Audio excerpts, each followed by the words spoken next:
What's up, Full Ride Nation? Back for another one. All y'all that don't know me, Christopher Foreman, D1 walk-on turn starter, here to help you guys with your basketball hopes and dreams, here for your daily motivation. Hey, listen.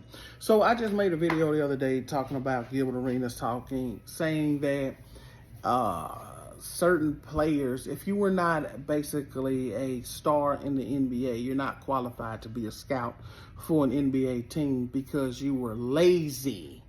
So, as I said in the last video, he pushed the narrative and basically said, okay, lazy players should not be scouting. And I guess some of the people in the NBA, he would consider them lazy because they didn't have his work ethic. So basically their opinion should not count. But initially he said that if you were not an NBA star, then you don't have the qualifications to know what talent is or how to scout talent or scout good players for the NBA. So that raised another question.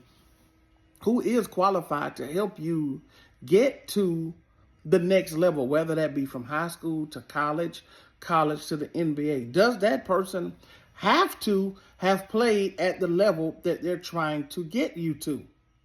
That's the question. And the answer to that question is no. No, no, no. The person who's helping you get there does not have to have played at the level that they're trying to get you to. Because here's the thing. I played Division I basketball. My mother didn't play Division I basketball. As a matter of fact, she never played basketball a day in her life. She was my first trainer, right? How did she train me?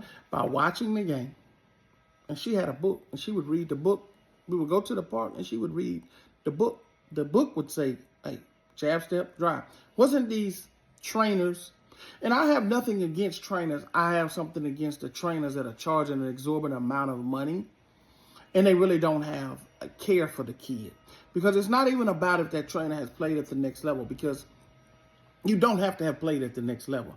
I know far too many stories outside of mine. I even know people who made it to the NBA. Their parents didn't play in the NBA. Some of their parents only played, most of the people that I know that did make it to the NBA, their parents played JUCO basketball. So even though they didn't make it to the Division I or the NBA, they actually knew what it took, which is the same thing that I try to say as far as me training. I didn't make it to the NBA, but I've played with enough NBA players one-on-one. I've trained with NBA players. And because I didn't make it, I know the shortcomings of what I didn't have, and I know what to give someone to get to that level.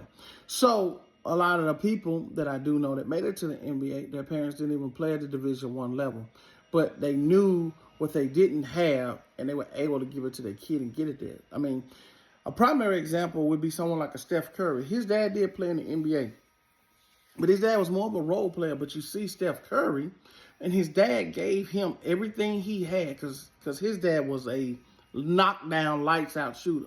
But he was more of a set shooter. All of his weaknesses, he gave it to his son, and his son is more than a superstar. So you don't have to have played Division I basketball in order to train someone to be a Division I basketball player. But these people who are training you, you want to make sure a few things: that they know the game, that they study the game, that they watch the game, that they're around other people in the game, that they go in person and watch these games, that they're talking to coaches.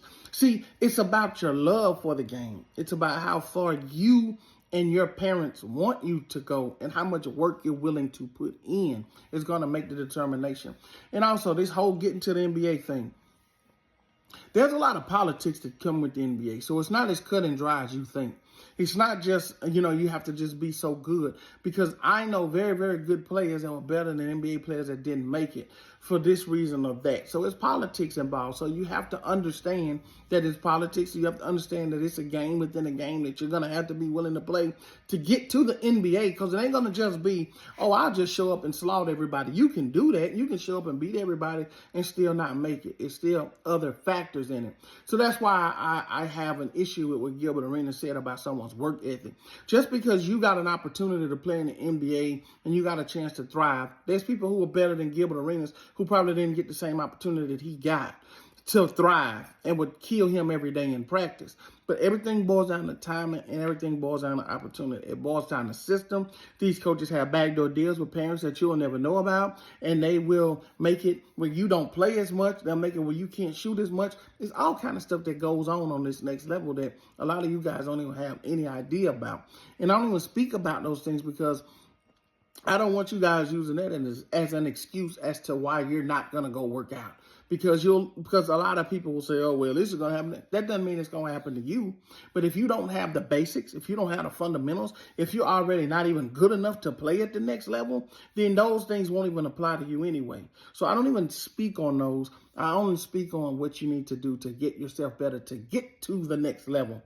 And when you get to that next level, if you do need help navigating through that, then we can talk at a one-on-one basis about your specific individual problem. But at a base level, you got to be able to play, okay? So let's not get it twisted. You still got to be able to play, and you got to be darn good to get to the NBA. So we can't just wipe that out and pretend like that. People like to call people in the NBA bums and that they're scrubs and all that. But you can take the worst player in the NBA and bring him down to your local gym, and he'll rip everybody's head off in the gym. Those are just the facts. Now, are there players out there who've played that are better than some of these NBA players? Correct, but these are also career players just like an NBA player. I'm talking about against your average person who does this leisurely. You bring the guy out the NBA, he's going to destroy those guys. And a lot of times he's going to destroy some of your better college players as well. So let's just not get that. Let's just not get that misunderstood. All right. So this video is going on a little bit longer than I wanted it to because I know your attention span ain't 7 minutes long. So I'm going to end it here. I will see you guys on the next one. Full Ride Nation, y'all know the drill. Let's compete.